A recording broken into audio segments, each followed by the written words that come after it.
बिना बुनियाद के इमारत नहीं बन सकती, बिना बीज के वृक्ष की कल्पना नहीं की जा सकती। हमें यदि अपने पुरुषार्थ की इमारत खड़ी करनी है, अपनी सफलता का वृक्षारोपण करना है, तो बुनियाद ढूंढनी होगी, बीज डूबना होगा। कामयाबी कोई हवाई किला नहीं है जो बिना किसी आधार के झूल रहा है। ये ट्रांसफर ऑन ऑफ एनर्जी है, वो बिजली का करंट है जैसे किसी ना किसी वॉल सॉकेट की जरूरत पड़ती है। तार हवा में लहराने से बिजली नहीं आ जाती। मैंने जीवन भर ये करंट अपने महापुरुषों से उधार लिया है। आपके लिए भी मेरा यही परामर्श है। अपने बड़ों से सीखें, भारत और विश्व की महान विभूतियों से सीखें। आज हम बाबा साहब भीमराव अंबेडकर से सीखेंगे।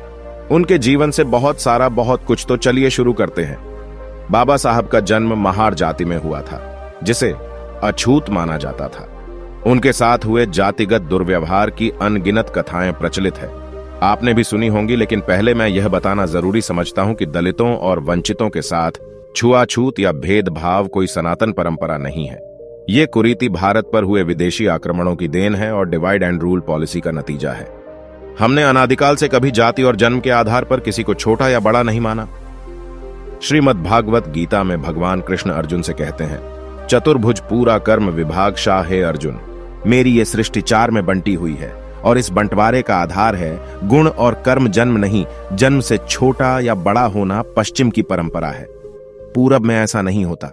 हम तो मानते आए हैं कि जाते ना पूछो, साधु की पूछ लीजिए, ज्ञान मोल करो, तलवार का पड़ी रहन दो। म्यान ये दोहा लिखने वाले भी कौन थे? एक दलित जुलाहा, जिनको हमने संत कबीर कहकर श्रद्धा के शिखर पर बैठा दिया। संत रैदास कौन थे? दलित संत नामदेव दलित और पीछे लौटते हैं। रामायण काल में भगवान राम की राज्य सभा में उच्च आसन किसे मिलता था? निषाद राज को दलित थे। श्री राम ने झूठे बेर किसके खाई?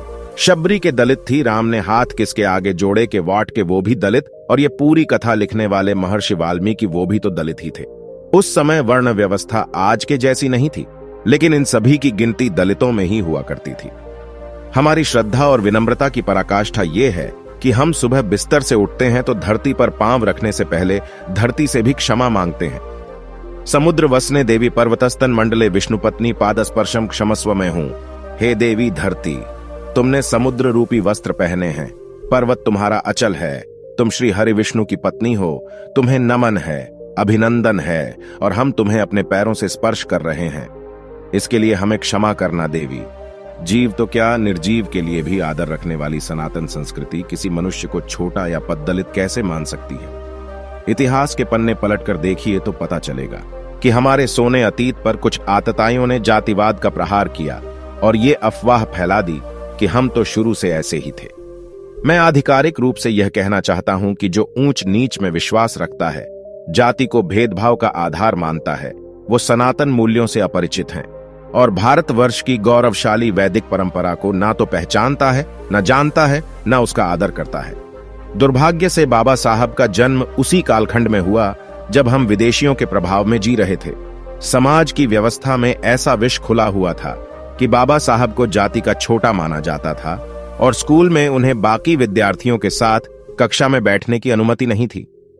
वो कक्षा से बाहर बैठकर पढ़ते थे। स्कूल में जो पानी पीने का घड़ा था, उसको छूने की भी मनाही थी।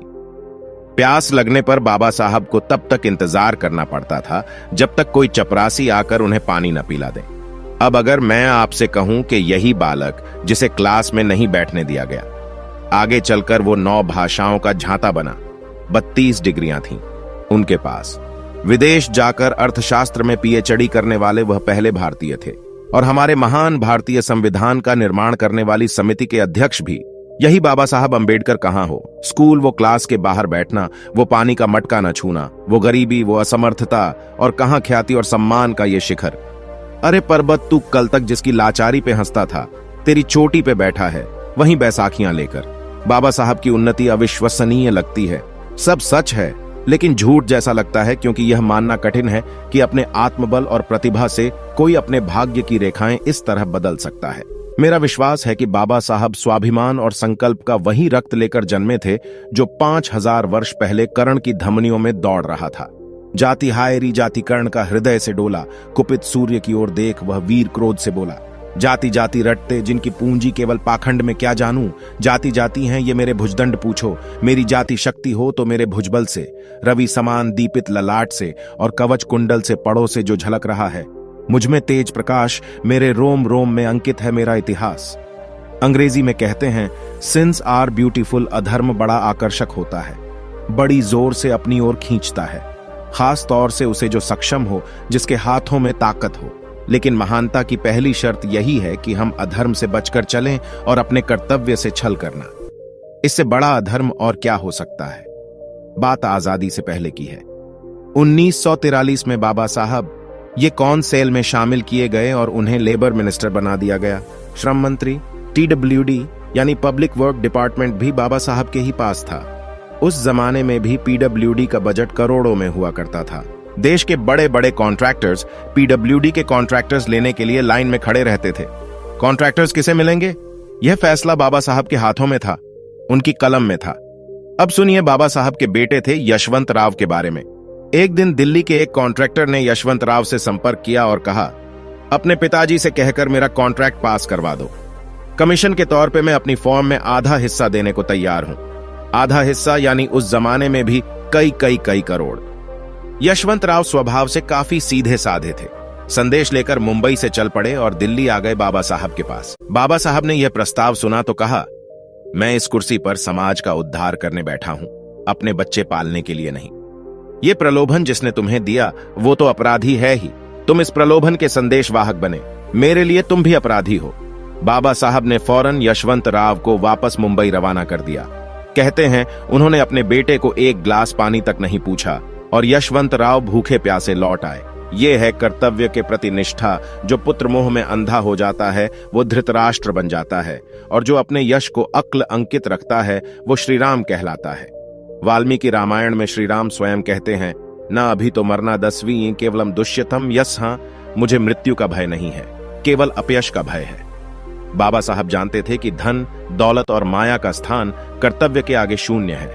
लालच की कालिक से उन्होंने अपनी उज्जवल कीर्ति को धूमिल नहीं होने दिया। उन्हें आभास था कि विजय तन की घड़ी भर की दमक है, इसी संसार तक उसकी चमक है। भुवन की जीत मिट्टी है भुवन, मैं उसे क्या खोजना। गिरकर पतन में शरण केवल उजागर, धर्म होगा सहारा अंत में सत्कर्म होगा। नाट चोरहा रिमनाचार, आज हरिओम नवरात्र भाज्य मनाचा भारकारी वह करते वर्धते नृत्यम विद्याधनम।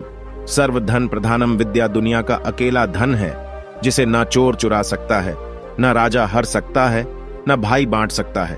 खर्च करने से यह धन और बढ़ता है, इसलिए संसार में विद्या जैसा कोई दूसरा नहीं है। ये जरा सी बात जो समझ जाता है उसके लिए विवेकानंद, आइंस्टाइन और अंबेडकर बनने का मार्ग प्रशस्त हो जाता है।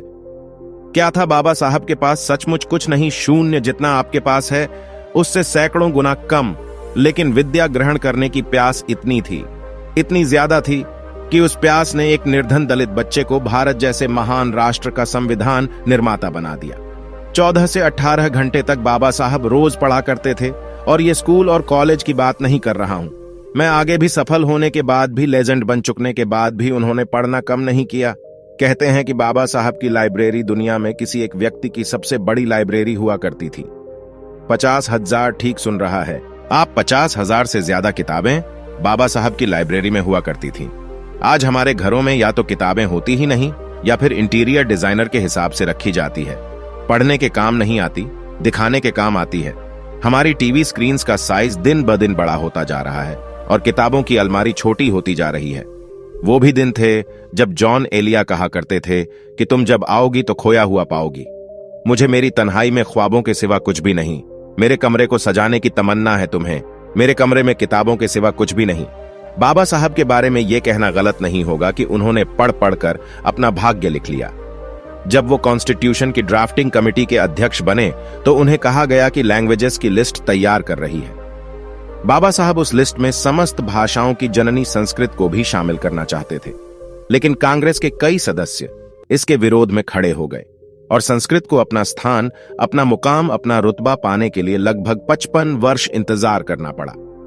इसी विषय को लेकर एक बार हमारे यशस्वी पूर्व प्रधानमंत्री श्री लाल बहादुर शास्त्री और बाबा साहब में बात हो रही थी। अचानक लोगों का ध्यान गया कि यह वार्तालाप हिंदी या अंग्रेजी में नहीं, संस्कृत में हो रहा है। अब शास्त्री जी जीस परिवार से आते थे। उसके अनुसार लोगों को उम्मीद थी कि वो संस्कृत बोल सकते हैं, लेकिन बाबा साहब उनका संस्कृत से क्या संबंध? उनके कुल वंश में तो ज्यादातर लोग निरक्षर रहे होंगे, तो उन्हें संस्कृत और उसके का इतना ज्ञान कैसे हो गया? ये कोई पहेली नहीं है, बात पानी की तरह साफ है। बाबा साहब अक्षरों की ताकत, शब्दों का सामर्थ्य, भाषा का बल और ज्ञान का महत्व जानते थे। वो जानते थे कि ये शाम न विद्या, न तपो, न ज्ञानम, न शीलम, न गुणों, न धर्म के लोगों के मनुष्य रूपेण, जिसके पास ना तो विद्या है, न परिश्रम, नादान की इच्छा, न ज्ञान का प्रभाव, वो मनुष्य योनि में जन्म लेकर भी जानवर से ज्यादा और कुछ नहीं है। पढ़ें और पढ़ते रहें, जितना ज्यादा हो सके उतना ज्यादा पढ़ें। मैं व्यक्तिगत अनुभव से कह रहा हूं, अगर आप किताबों के साथ समय बिताते हैं तो आपका समय बदलते देर नहीं लगेंगी। ये थे कुछ पाठ जो मैंने बाबा साहब भीमराव अंबेडकर के महिमाई जीवन से सीखे। मुझे विश्वास है आप भी बाबा साहब से सीखकर ऊंच नीच और भेदभाव की भावना अगर है तो त्याग देंगे, कर्तव्य मार्ग पर चलेंगे और कभी अपनी कीर्ति को कलंकित नहीं होने देंगे, और रोज कम से कम 20 पन्ने जरूर पढ़ेंगे। दिन कितना भी व्यस्त रहा हो, सोने से पहले पढ़ने का नियम कभी नहीं छोड़ेंगे। स्वामी विवेकानंद की वो बात याद रखिएगा, तुम बस विचारों की बाढ़ ला दो, बाकी प्रकृति स्वयं संभाल लेंगी। आपने मुझे एक बड़े धैर्य से सुना, आपका आभार। दोस्तों, आज की वीडियो में बस इतना ही। इस चैनल पर मैं सिर्फ बाबा साहेब के जीवन से जुड़ी छोटी बड़ी सभी जानकारी लेकर आता रहता हूं। यदि आप बाबा साहब को पसंद करते हो और इनके बारे में और अधिक जानना चाहते हो तो हमारे अंबेडकर साहेब जी यूट्यूब चैनल को सब्सक्राइब कर ले। वीडियो को पूरा देखने के लिए धन्यवाद। आपका दिन शुभ हो।